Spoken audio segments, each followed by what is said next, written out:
Welcome back, Fellowship family, to this week's episode of the Deeper Podcast. I'm your host, Doug Congdon.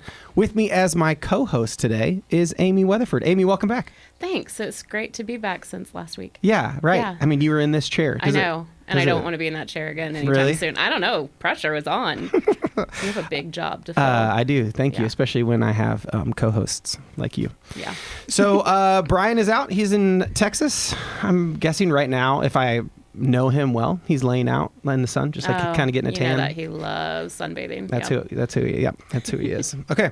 So we are starting a new series this week, and it is called If We. And there's a bumper video again. Oh, is there? Yeah. Does it have good music? No, not as good as last time. Little hip hop, like 90s. Oh my gosh, no. Paint splatter would be good. If we. It's generic enough that you need to fill in the rest of the gaps. So what are the rest of the gaps there, Amy? Well, if we add one person, it feels so weird saying if we. You're stalling because you can't remember. Come on. No. Oh, if we add one more person, if we add one more place, and then it's a P again. If we add one more percent. I know you're shocked that they're all the same. Yeah. But yeah, that is. Person, place, percent. That's our pastor. That's who he is. If we. Yeah. If we. So this first week, if we add one person, okay? And now, well, actually, I'm going to save this question because I know our guest was around for the first time through. But the goal of this first week is, in a sense, we are stewards of the gospel. Mm-hmm. This is a stewardship series, right? If we're stewards of the gospel, how are we sharing that? How are we being good stewards with it? So it's not just like add a person, like have a baby. Yeah. It's like add a person in your life that you are like intentionally sharing the love of Jesus with. And I don't know if you were planning on asking this earlier, but how would you define steward? Oh my goodness. I know, because we use these words. Why would you do that right now? Because it's kind of a Christianese word. It is. You're right. That's a really good point. So steward is somebody who does not own the thing that they are given charge over, right? Mm-hmm. But they are supposed to take care of it while it's in their care. Yeah. Is that good? Yeah. Does that good? Just being faithful with what they've been entrusted to use it for the right purposes and reasons. Okay. Wow, thanks. Hey, good job putting me on the spot, co-host. That was good. That's my job. Maybe I should take your role. I don't know. Let's stop it. Okay, so that's our goal here. We have invited wonderful guests on the show. Amazing guests. And since you have such a good and long-standing relationship, why don't you introduce her? Yeah, she used to be Ike to me. Ike. Sweet little Anna Eichten, but now known as Anna Clam.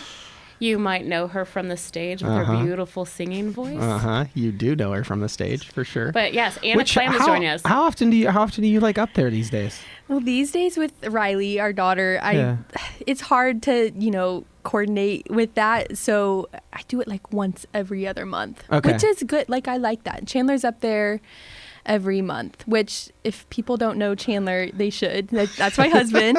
He is the electric guitar player, not the drummer. Okay. That's his. People get them confused. That's why I feel like you're not married to both of them. Okay, just clearing. I don't even know they're brothers. Okay, I feel like I have to clarify that because people married get to the one with the good facial hair. Yes. Okay, there we go. That's the one. See, I was gonna say, if people ask, how do you describe him? Honestly, how do you describe him? You're like, he's the electric guitar player who, and then how do you describe what he looks like? He has dark brown hair. He's handsome, but he's cute. No, I call him cute a lot. You do? But yeah, Okay, he's cute. You know that cute guy? That's him. So he's Debbie and Curtis's oldest son, which everyone knows Debbie and Curtis because they're the best. So that's also, I feel like if you say that, they're like, oh yeah. That's true. So. Yeah. Okay. So tell us a little bit about your story, who you are, how you came to be part of Fellowship. Give us a whole rundown. Yeah. So first of all, thank you for having me on the podcast. You're welcome. Wow, how polite. I am a huge podcast fan. I listen. Not ours, just in general. No, okay, all podcasts, but this one is on the top of my list. That's so sweet. It is, and I sweet. Listen all the time, so I don't feel qualified to be on it. But I'm just telling myself it's not about me, and I get to hang out with you guys when you guys are fun. Yes, so awesome. So yeah, a little bit about me. I'm from here in Topeka. I love to do anything like outdoors and God's creation, and like I'm just a pretty simple gal, really. I mean, this is a dating profile. A little. a little crunchy, a little granola. Yeah. Okay. Yeah. Okay. I've been married to Chandler for 6 years. Okay. We've been Crazy. together for 10 years. Yeah. Oh my gosh. We have a dog named Lyle. And we Great have, name. I know, it's an old man name. And we have an 18-month-old daughter, Riley, which I can't believe she's ours. Like, she's such a joy. And I have probably been at Fellowship, I think, since 2012, Okay. Crazy. which this is How super. old were you in 2012 when you came? I was a freshman in high school, so I Okay. guess I would have been like 14. Yeah. I don't know. I lose track of like what grades Yeah. and what ages are. But I think it's really special sharing this with Amy sitting here because Amy played such a critical role in my story of coming to Christ. She did. I mean, she's just amazing. And She is amazing. Yeah. And so anyway, I was a freshman in high school, and I just want to preface, like, I came from a really loving and stable home. Like, I love my family, but it was a home that we did not follow Christ. Like, we did not go to church. I didn't know about Jesus. I didn't read. I didn't pray. And so when I started in my freshman year of high school, I just got connected with this group of girls that, like, my locker was in the midst of Oh, I was going theirs. to say how. Yeah. Yeah. That's incredible. And they Locker. all, yeah, they all went to what was called Reverb at the Reverb. time, but now known as Surge. And I just felt drawn to them and to God. And I know what I know now is that that was God and the Spirit, like, putting that on my heart to, like, want to know him. But at the time I was confused. I didn't know what was going on, and I just wanted to go with them. And so I did. And I thought it was weird. Like, I thought it was weird. Love the honesty there. Yes. Yeah. I mean, people were doing worship with their hands in the Yeah, air and, yeah. and dancing around. And I thought, what is this? But I felt like I wanted to keep coming back. And Amy was our leader. And, you know, Amy's so captivating and easy to talk to and so Yep. loving. And so, Yep. of course, I wanted to hang out with her. And Nice. she, you know, is so hospitable as well. So she'd have us over all the time. Saturday morning Bible study. Where was that? Where were you at the time? Just my house. Yeah. Same house. The same house? Yes. And it's like, it was I didn't realize perfect. you've been in that house that long. Oh, yeah. I mean, she made it feel like our house too, our home too. And like, we just loved spending time there. She would take us to do errands with her and hang out with her family and friends. Discipleship. It was, you know, Amy's heart for discipleship. Yep. And I just wanted to learn more about Jesus and hang around Amy. And so, you know, I started praying and reading my Bible, and one night it was at Amy's house at a Slumber party. sleepover, and we were all, like, all of us girls were there, and we were all talking about the Lord late into the night. Do you and remember what we were talking about, though? Revelation, right? Yeah. Yeah. But it clicked. It Wednesday finally, night at Wait. youth group, they were talking about, Yeah. they're like, can we have a slumber party and talk about Revelation? I'm like, okay, sure. Were you guys reading it? Was somebody reading it in their, like, devotional time? I or? don't even know. It just don't came up remember. in times or something. And okay. so we literally were listening to a John MacArthur overview of the book of Revelations. And in the Okay. middle of it, Anna literally went, wait, can we pause it? How do I do this? yeah. Oh my It god! just And I'm like, all wait, clicked. what? Shut up. Yeah, it clicked. Okay. Then. And I Isn't that felt, nuts? Yeah. and it happened. Like, I truly did feel the Spirit, like, enter me. That's like, so I cool. don't know how else to describe it, but I was like, this is happening. That's this is so it. And now cool. there's a plaque on that Yes. part of the carpet that says Anna accepted Christ That would here. be so good. I mean, we do know where this. I know, we know where the spot that is. is so cool. Yeah, it was awesome. Okay. Okay, so rando question, but of that group of girls, like, who else would people maybe know? Like, are any of those girls still around FBC? Yeah, and killing? so two of my closest friends still to this day, shout out to Nora Polens, Yeah. Nora Pruitt at the time, and Haley Hishma, was Okay. Haley Burkett at the time. Oh, great So- And even group. that night, Great group. Haley had come to Yes. Christ fairly Like a year before. a year before. Uh-huh. So she literally was like, "Hey, do you mind?" Because we still had a slumber party and all these other girls. Yeah. If we just go into your room Yeah. and I talk more with Anna, and I'm like, Yeah. sure. And I remember that too, because Let's Haley and go. I had like similar backgrounds growing Okay, up. Like, okay. you know, and so she was able to be like, this happened to me too. Yeah. You know, and this It is was so awesome. real. You know, this is a real thing. And my dear friend Cool. Alyssa, who was co-leading with Yeah. us at the time, like we're both looking at each other like, What is "What? happening? I thought this stuff's supposed to be hard. Like, what are we doing?" But the so background, even with good. that, is when would do these deeper experiences, and Yeah. we did like You mean underground as a church? Yeah, and they yeah. did this underground church where basically they just preached through the book of Jonah all one night. Okay. And Bill and Diane were there, which plays such a horn. Yeah. And I said, hey, tomorrow night I'm having a slumber party at my house. And one of the girls that's going to be there is not a believer. And we're really... You were talking about her? about let's Anna. go. And I was like, we really are just like, will you guys pray over this girl? Because it would be so cool if we get to share the gospel and do this. And so Bill and Diane right there, we prayed for that Anna would come to Christ. That's so cool. And she did. And now Bill did your guys' wedding ceremony. Yeah, Bill and Diane did Chandler and I's premarital counseling. They would have us over for dinner and game nights like before we got engaged. And then so it only made sense that, they would do our counseling and Bill married us. And it's And just here's a full Anna, circle this girl moment. who Yeah. thought the worship was so weird and Yeah, odd. And yeah. then God's like, cool, this is what you're going to do. And then I also think like God used Bill to play a role in like Chandler and I getting together because the summer before we started dating, the summer before I went to college. Okay. And we kind of knew of each other, but not like we didn't like talk or anything. Yeah. And we were scheduled that summer like every weekend.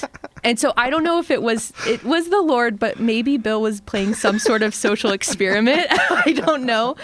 But That's hilarious. like if for those who don't know, like when you hang out after in between services with the band, it's a super sweet time because you get to just spend all this extra time with these people. So we would just be in the same room and be talking and stuff. So, If you're looking for a spouse, join the worship Join team. the worship team if you're looking for a spouse. Yes. kidding. No, but we would just spend all this time together. We were literally scheduled every time that summer. That's crazy. It was together. That's so, awesome. Gosh. Okay. And Yeah. so you started dating and then you got married 4 years after that? Yeah. Like right when you graduated? Yeah, basically? right Okay. when I graduated college. It was Okay. just a few months after that we got married. Okay. Yeah. So cool. Yeah. Special. So here is our QQOTD. QQOTD. It's just for you two. I'm Oh. not going to answer this. Why? But because you guys have such a unique and sweet relationship, I just wanted you to each tell a ridiculous story or memory or nickname or something about the other person. So I figured this would be the gold here. I can't tell if she's laughing because she already has one. One image of Emma. We Emma. had Emma. I just said Emma. Well, we had two Emmas in we our did group. in our group. And So, Emma's take it here back. recording. So Yes. yeah, it's fair. Anna, because it E-M-M-A-E, I don't know, What is something, happening? but Just whatever. keep going. But one of them is we had this new girl, JC, who started coming. And so she was coming to our Saturday morning Bible studies, but like, it was like we were needed to like truly break her to feel comfortable with everyone. And was it you and Nora or you and Haley? Either one. They just basically got on top of her and started feeding her waffles. I don't know how Amy. Did she come back? She did. She did? Doug, And now she does ministry in North Texas. Oh doing, my goodness, I Doug, can't believe. you have to understand, we were wild. Like we were weird and But that wild. was usually Wednesday night. Saturday, it was a little, and then we'd really have good time in the Yes, Word. we would. So- But we were silly. Yeah, they were. Yeah. Force feeding waffles And the to the new weird girl. That is PJs weird. that she would wear sometimes. We would always show up with like what we slept in that night to Bible Roll out of study. bed So and we then would come over look early. we would look rough. But Yeah. no one cared. But I don't know, we just Nora and I think one night we dropped off like a ton of like cantaloupes on Amy's porch or something. You As did. like a And, sweet prank? I don't know what we were doing. We were just weird. And Amy And you'd feel loved. and you know? Amy would just put up with us. I don't know how she did it, but I don't Lord know. was good. We just No, they were just fun, we but they just, were we just bizarre had a lot sometimes. of bizarre but fun moments. Do you have together. any not dirt on Amy, Yeah, but what any do you good got? like We'll see how well this discipleship works. No, I don't have any dirt on Amy. I really don't. I know you were hoping that I did, Doug, I but was, I don't. I was. I don't. I was hoping for something ridiculous Amy at least. would do hard drugs sometimes. Oh my goodness. No, we did. I did put stuff on popcorn, and they would call it crack popcorn. Oh, that's right. It was But it that wasn't real. seasoning mix Yeah. that like Parmesan garlic or whatnot. You know, we would just dump that on. They would tell people like, "Oh, we had crack," and oh no, my goodness! Oh, and the Crystal Light. She would always make us these jugs of Crystal Light. And one time it was like a margarita flavored. Oh my goodness! And we were like, Amy, this is sinful. I'm just kidding. It all sounds like so pure and Christian, like the Christian jokes. I know. I know. It's so great. Okay. It's so sad. Yeah. Okay. I wish. Thank you for entering. But Anna, at any point during this podcast, if you remember something ridiculous, please share. Okay? Well, I am a processor. I can't usually think of things right off the bat, so I'll let you know. But I'm just telling you right now, I don't think there's anything. There's gotta be. One time on a Saturday morning, my sister Laura was still living with me and came by and put a roly-poly down my sweatshirt. Oof. And I don't even know if Anna remembers this, but I like ripped the sweatshirt off and punched my sister as hard as I could. And then I was like, that was not okay. That was not like Jesus Christ. Would not do that, guys. I don't do what I did. But it was such a natural reaction. So like I still will think back, that was really, and God says love your neighbor. Like, you know, it was just not good. But okay. Thank you for that. That's very sweet. And just to hear your story is a great setup, obviously, for what we're doing here, talking about being available with the gospel to the people God puts in front of us. You did that with your small group of girls. You got invited by, did any of the specific locker people? To be honest, I just showed up with them. I don't know. I think that I asked if I could go because God had put that on my heart without me knowing. And they were all like, come on, I bet they were so pumped. Yeah. So I think that's, if I remember correctly. And then I felt like you guys were always adding new locker mate friends and stuff that I got to know through that. So okay.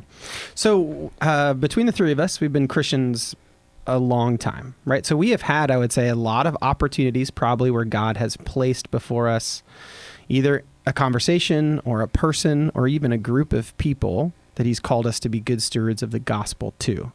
In the Daily Devo this week, Joe talks about how even when we're given those opportunities on a silver platter, he says we hesitate often due to fear, due to a lack of confidence, or a lack of clarity in explaining the gospel, which makes sense. For your guys', if you just think through your lived experience, what's been the biggest, maybe one of those challenges to you guys sharing the gospel clearly and plainly with people?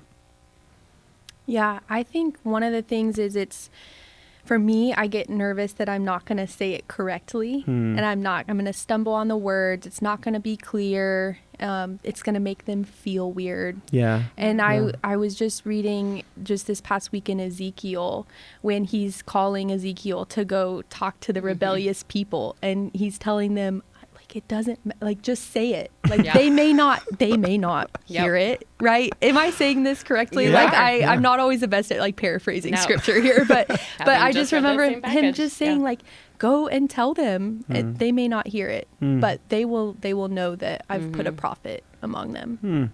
That's great. Use Ezekiel in there. You get like 12 bonus points. We're doing. It's through BSF. I'm doing BSF right now, so I can't take credit for it. And we just did it in the Bible in a year, and I'm doing the BSF homework because it's just Ezekiel. Why not? Yeah. I honestly, I feel like it has always been super easy to talk about things or share my faith and whatever. Mine is situational, and it just sounds so bad. But for me, it's the neighbors on either side of me that are just, it's awkward and they're weird. And I don't know how to even describe it. Like, and you have known both. Somebody needs to move their car. The old man over here. And then this other over here is super friendly, would always talk to everybody who'd come by, but usually had some kind of skunk-smelling plant he was enjoying. Thank you. I think we can read between the lines. We got that one. Thanks. But it was one of those things where it's like, how do you engage a conversation? Like Joe, especially, who's always like, "Hey, go talk to your neighbors." Yeah. But for me, like that's just the weird one as the single woman living. Like I don't want to be like, "Hey, neighbors, come on in." But so I don't know. That's where I feel more hesitant. Yeah. And I have had conversations about what I do and like whatever. Okay, but well, that's more okay. weird. First of all, we'll probably get back to that your specific neighbor example, because there seem to be some extenuating circumstances there that are probably interesting. But obviously, you were a teacher for like 36 years, and 47. Yeah, and in your time, there's some awkwardness also in being a teacher and with your faith, public, not public. How did you do that? Because obviously, you have had many conversations throughout the years in the context. See, but that of school. wasn't awkward to me at all. Like, How did you get there? Most of the time. I mean, some of it was I taught world history, and you're teaching about the Israelites. You had to teach major religions, and fortunately, unfortunately, like some of it was as I am like really starting to really learn the reality of world history, and I was seeing all the connections to scripture. There were so many times I'd like go grab my Bible off my desk and be like, what the heck? This is so cool. In front of the kids? Yeah. Oh, okay. So yeah, they got to see that lived And out. so, Okay. and I mean, I just got to talk about it. Also, I mean, very early on, like when I first started doing teaching, like I was like, this is a mission field. So I would pray over my desk and my students. And then like during lunch, Tuesdays, the boys would come in and have lunch with me Thursday. And so they could just talk to me about anything. And so there were times where I'd just be like, oh, yeah, I don't know.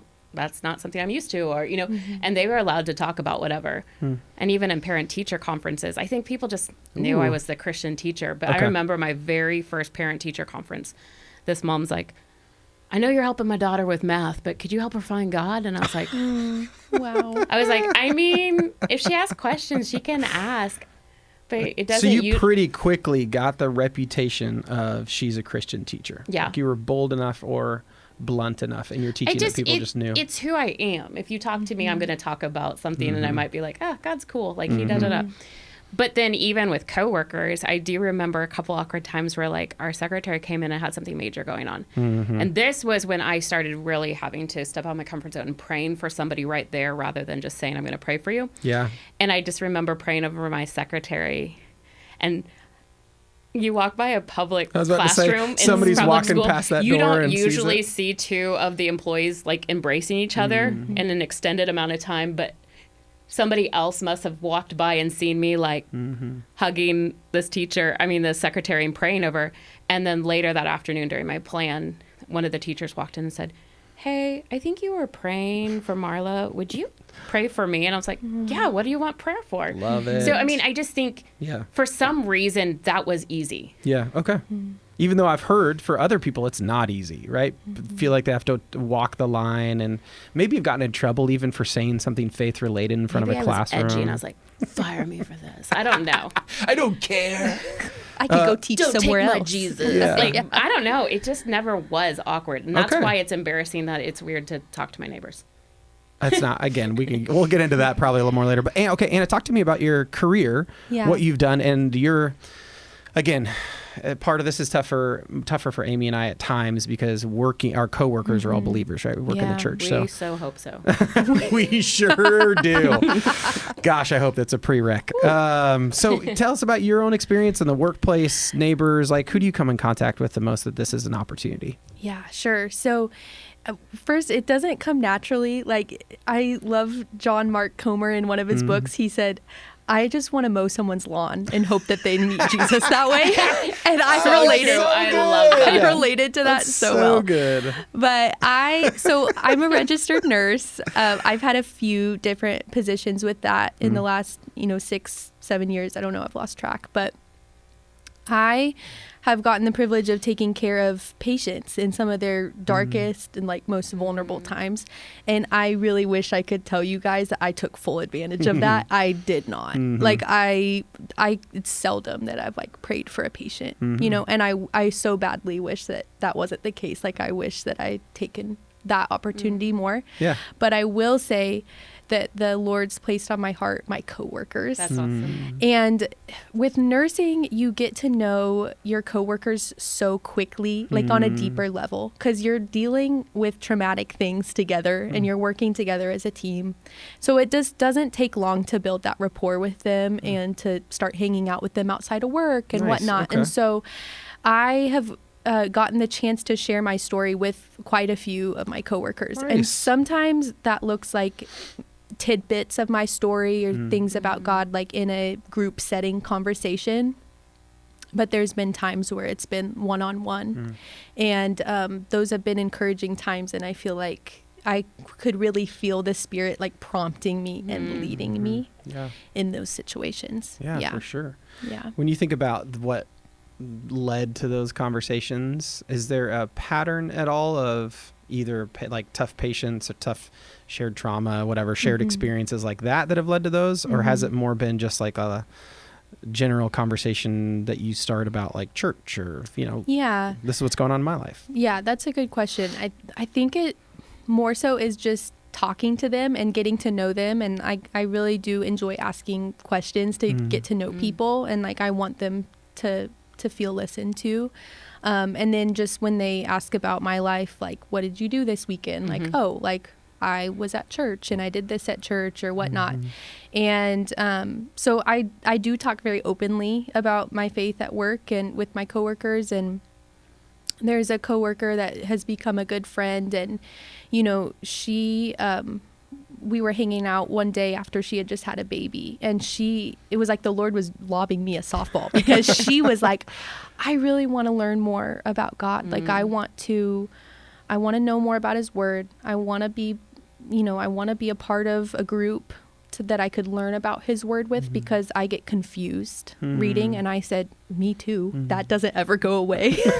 But the thing with that is I got her connected with Amy because I thought what she probably would benefit from, and it sounded like her husband was in the same boat, was a community group. And our group is just closed off right now.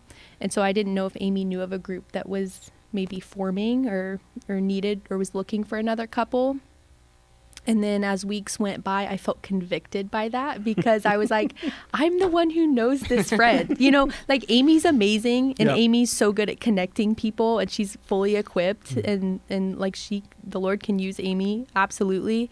But like, I'm the one who knows this friend and I love her. And like, I want to be a part of this. And so then the Lord lobbed me another softball because I don't know anything about softball. Is that the right term? Like, yes, right. Yeah.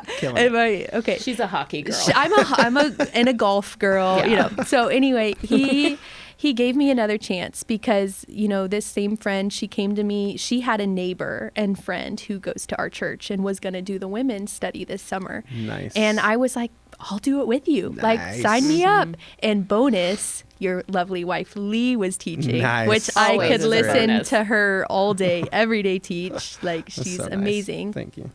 And a lot of cool things came from doing that. And I just want to reiterate, I was the one that was like honestly trying to avoid that situation. Like, I wasn't really doing much, but the Lord used that. And he was doing a work and still is doing a work in my friend, regardless of me being around or not. But I just loved getting to see that and be a part of it. And we had a really sweet time this summer doing that study together. That's so cool. Yeah.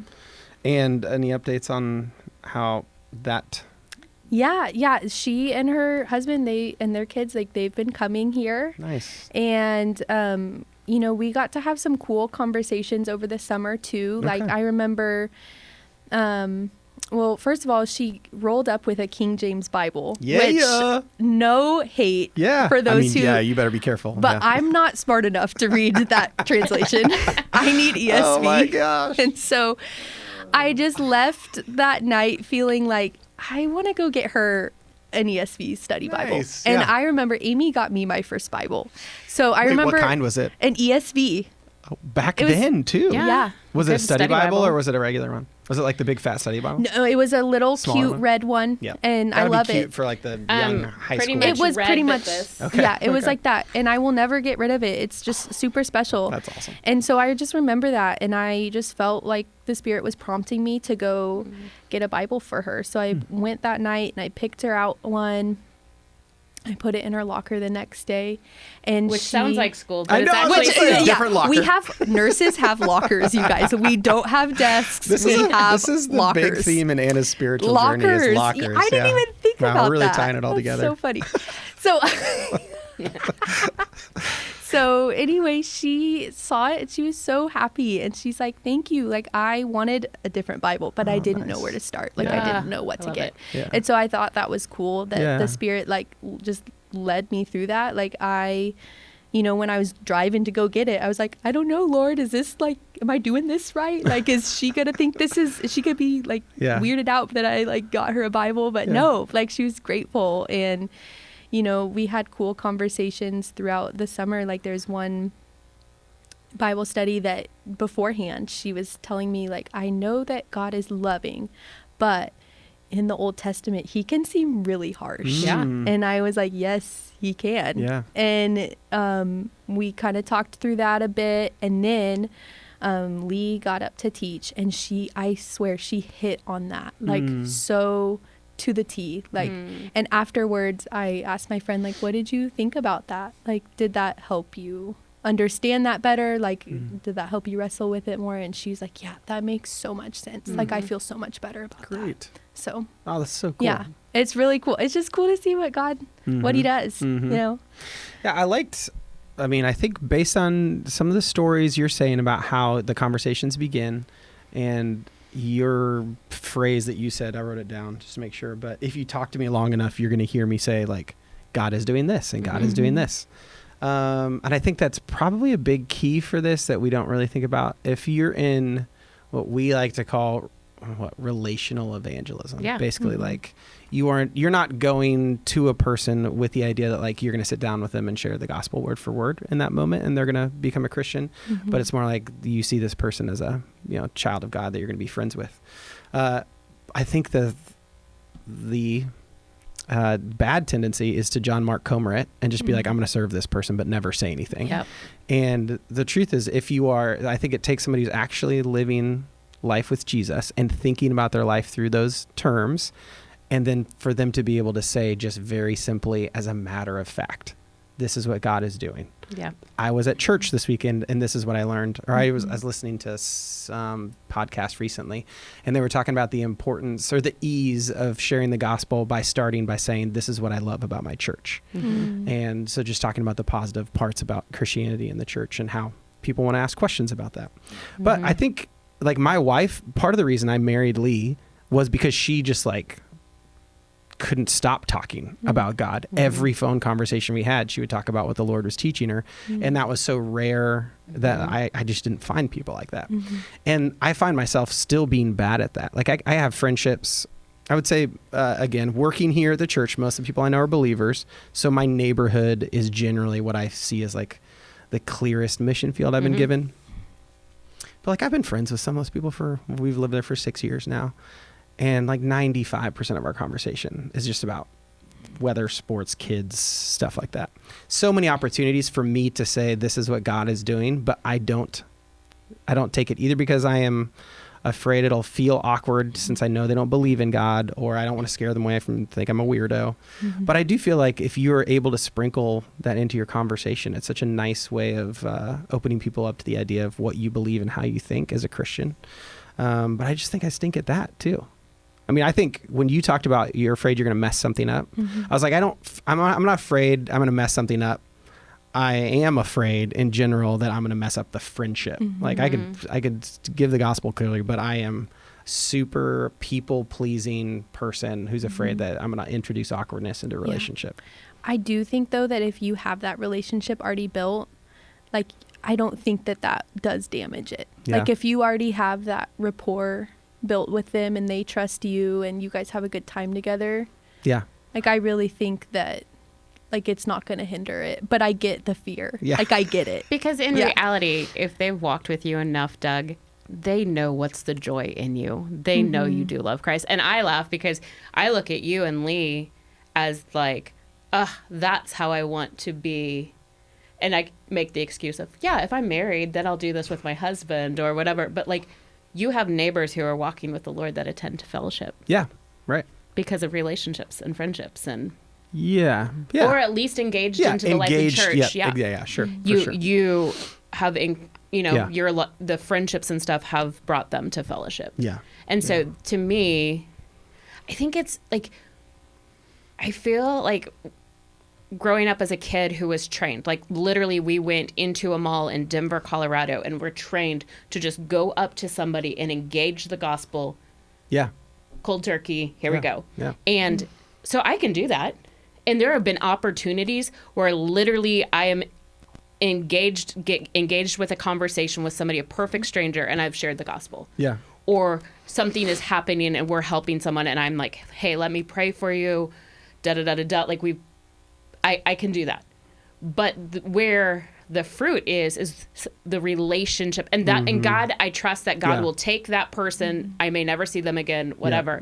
But it's when it's the people that we're doing life with, like that's the weight for me, because I'm like, I don't want them to be like, she worked with me for 17 years. How do I not know that? Like, and so it doesn't mean like I still have this hope that because of who I was as a teacher or as a coworker, like when God finally gets a hold of someone's heart, they'll reach back out. And I will literally, I have had numerous students reach out on Facebook or Instagram and be like, hey, Miss Weatherford, you posted this. I want to start reading the Bible. Where should I start? Or, hey, you posted something. I think I would like to know more about this. And so I'm like, great, let's engage this. So, yeah. Okay. Yeah. So when you think about your spheres of influence, I would say that people listening to this, probably their two biggest spheres where they have interactions with people who they want to think about being a good steward of the gospel with: work and home, home including neighborhood. So again, let's go back to strategic vision. Should I quiz you? Do you feel like you could state that? Just messing with you. Be intentional in the home and available in the world. So helping Anna's like, oh. I'm like, please don't quiz me. Please. Why would you do that to me? So helping people think through their relationships and how to begin doing this. Like first thing we talked about, be open with your faith with them, just like sprinkle stuff into the conversation. What else have you guys either done in the past or seen other people do, heard stories where people have been very intentional about engaging the people in front of them in a gospel way? If that makes sense. And if you guys need me to stall, I have some stories. Well, I will use Anna for an example. Perfect. Look at that. Great job. Because one of the things God showed me early on, even as doing student ministry, or like, there are so many people in my life who know Jesus, but their people don't know Jesus. The people around them, you're saying? Their family, their whatever. And so like, whether it's in-laws, like I have brothers and sister-in-laws because there's a lot of us, or nieces and nephews, like they will bring their friends over to my house, or I'll spend time with father-in-laws, mother-in-laws, whatever. And like early on doing ministry and really like, especially with this group of girls, I was like, no, I want to do better of like being intentional and like available discipleship, this. So Anna's mom, I got to know, like, when I would go pick up girls or do whatever, like, I didn't want them to be like, who's this random girl that is hanging out with our daughters? But I didn't know if all these parents even knew Jesus. Yeah. And so I just remember even connecting with Nancy, Nancy. She loves you. Because who doesn't love Amy? But my mom is always, she still asks about you all the time. That's so Mike and Nancy, just getting to know them. Nancy's from a family of 10. Number 5 in their family is named Amy. I'm number 5. But you start asking these questions because it's like, I don't just want Anna to know Jesus. We've hung out for a long time, 2012. Do you know that I still pray over her brother and sister and family? Like Carrie McFall, who's like a pseudo younger sister, I pray daily over her family because I think that's part of it too, is God allows me not only to like my own people, but when you have people in your life that you love and you're like, their families don't know Jesus, or you want them to go deeper in their faith or whatever. I'm like, this is partly the fun too, is getting to join them in that. So that has been a huge one for me for many, many years of just like, as God puts people in my life, me partnering with them for the people that they're wanting to know Jesus. That's great. Praying for the people of your people. Yeah. Yeah, that's really sweet. And Amy, you're also like, your home is like always open. And that means so much to people. I think that's something that I would like to be better at. Let me just interrupt you there real quick.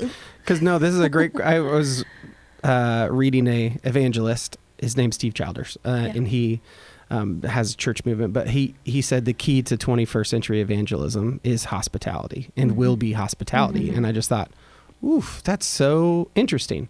Yeah. Go ahead. Yeah. So, I mean, with neighbors, we just moved, but we had a couple neighbors on either side of us. They're in their 80s. And one of them, they are believers. They're very involved with their church, but we got to know them and, had a great time with them. On the other side of us, I think they believed in God, but it was like very much we go to Catholic Mass on, Christmas and Easter, and that's it. That's the extent of our faith. And so we really tried hard to get to know them. We had them over for a few meals. Cool. We moved away.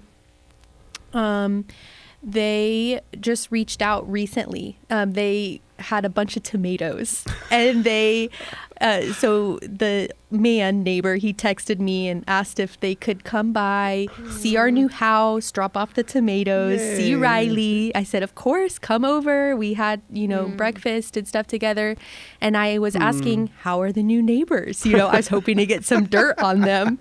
Who are the new neighbors? I don't know who. I don't know who the people who moved into our house. I don't know them. That's crazy. And they said, we don't know them. They drive into their garage and they shut the door. Yeah. They had met the guy, but the wife, they have not talked to her yet. Yeah. And they were like, we don't know anything about him. And they said, we miss you guys. And that was really big encouragement to me that awesome. Okay, sure, we never had this critical conversation about the gospel together, but they know that we're involved in our church. They know where we stand. We just haven't had this, super important conversation about it, but it obviously meant something that we had them over.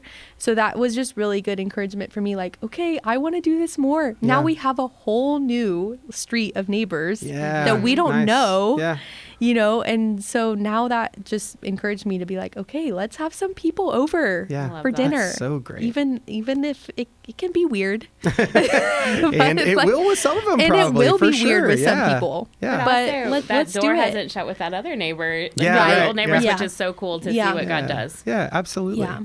Yeah. I do think reading Gospel with the House Key was convicting to us to be okay, when you think about stewardship, our home is the biggest thing that we're ever going to own, right? Yeah. And also the biggest thing, material, we need to be stewards with. And then I think about the weirdness. Joe talks about Topeka not being a place where people invite people over for dinner very much because they have and people who move to Topeka say this. Everybody in Topeka grew up there. They have their people. They don't reach out, right?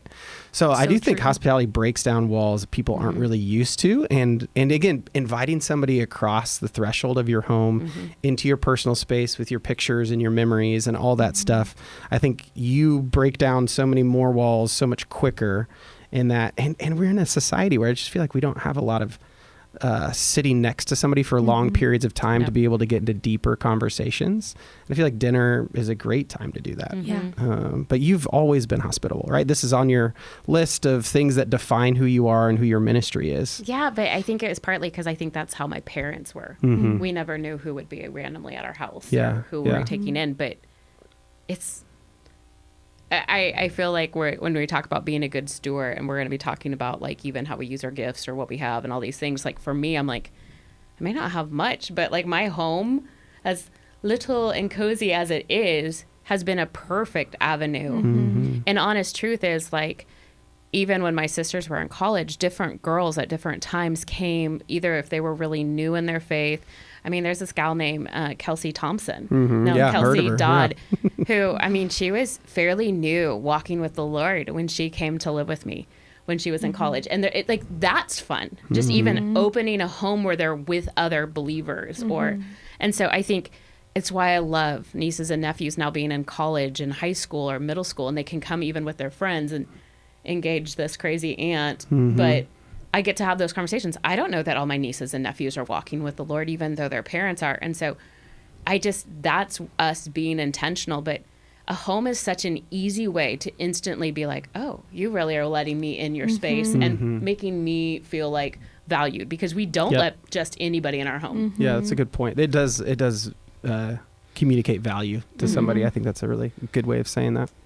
So again, my thoughts are for the people who are listening who just feel like they don't know where to start or they're nervous.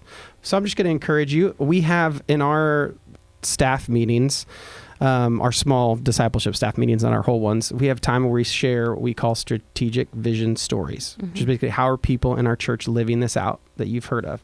So I just wrote down, 8 of our last 12 were like good examples of being a steward of the gospel with the people God has put in front of you. So I'm going to read a couple of them, and I'm not going to read names because I asked 0 of these people for permission to do this. But we have a guy who's very involved in our church and leads some ministry, but he has an office mate who's an atheist, like kind of a out and out atheist, who he started talking to about his faith. And now the office mate has agreed to start reading some books that he's suggested for him to read. So that's like step 1. Then we had a woman who was at her hair appointment. Love, right? It's just like God can use anytime. You always got to be ready. And heard about a daughter of a daughter who had gone through some really hard things of another client. And so she reached out to her and invited her to church to some grief share stuff. And she started to come to church, and she doesn't have faith. And just like, wow, this is a beautiful way to do that. Another guy who shared the gospel with a guy at work who was far from Jesus. And now he and his wife have accepted Jesus and are attending church. Another guy who gave a guy a job, began to mentor him, invited him to studies at the church, and now he and his wife are following Jesus. And we have a guy who works in military who feels like his job is kind of a darker place as far as what the conversations normally are like.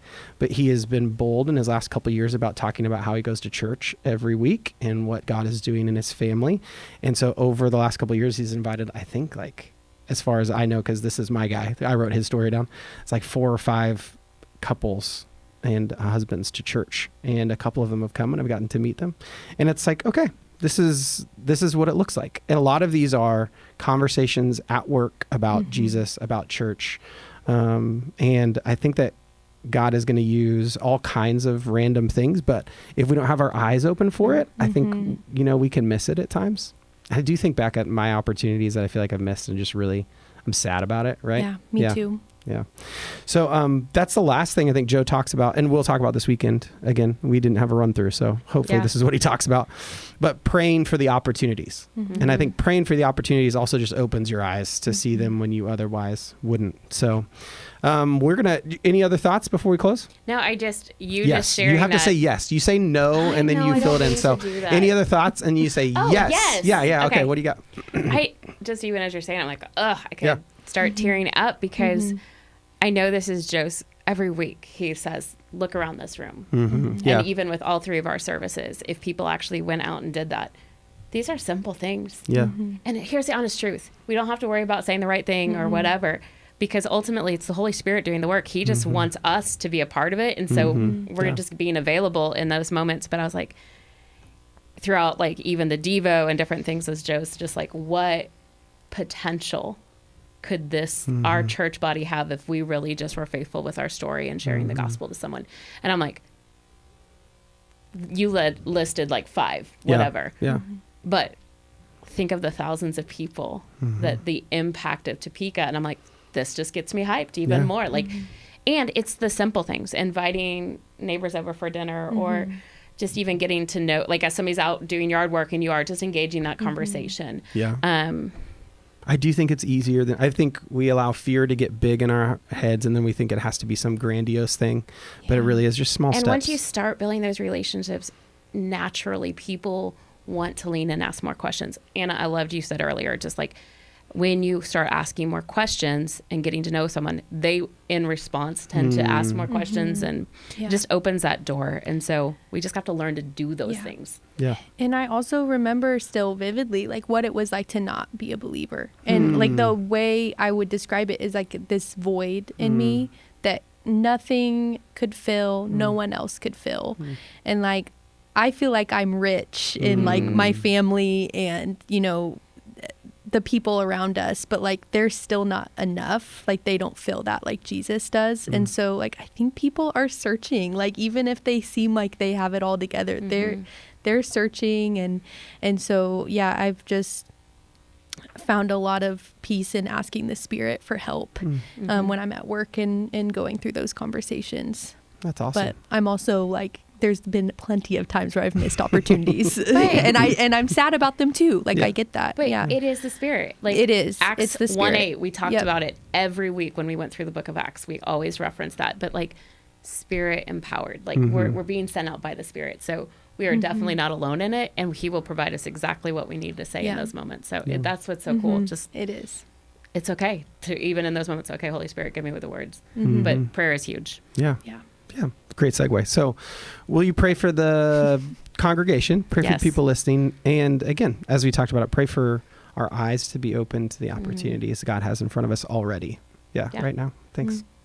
God, I just thank you that you are so patient and loving with us. And God, I pray that each of us here at this table and those listening and our church body, that you would continue to give us just spiritual eyes to see the people that you've placed in front of us.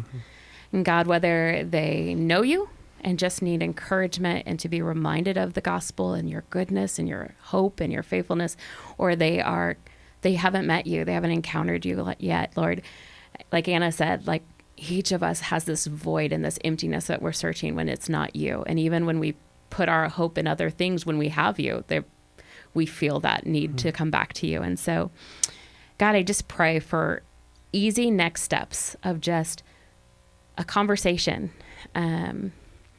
just a hello, to get the door open, just to know people, to welcome them into our homes, into our lives. God, just help us to have eyes to see people where they're at and to meet them where they're at and to love them well. And God, ultimately, we know that this is going to be the work of your Spirit in the lives of people, and it's going to be the work of your Spirit in our lives, Lord. And so help us to be more available and intentional. Help us to see everything through the light of eternity, that this is a bigger thing than just getting to know my neighbor. This is being able to offer the greatest thing that you have given us, which is your grace and your salvation. And we want that for people, Lord. And so, God, I pray, even after listening to this, whether in the grocery store line or talking to a coworker, whether it's talking to someone's in-laws or a teenager that came over to your house with your child, how can we just be intentional with the gospel and just loving them and meeting them? So, God, we entrust our church body to you. We entrust the people in our lives to you. And then, God, help us be ready instruments and vessels in your hands. We love you, Lord, and we are excited about what you already are doing, and we want to be a part of it and continue the work. So we love you. Thank you. Amen. Amen. Thanks, Amy. Thanks, Ike. You're welcome. You remembered. Really appreciate you being on here, though. Thank you for having me. It was fun just hanging out with you guys. Good. Thanks. Thank you, Fellowship family, for listening to this week's episode of the Deeper Podcast. We'll catch you all next week.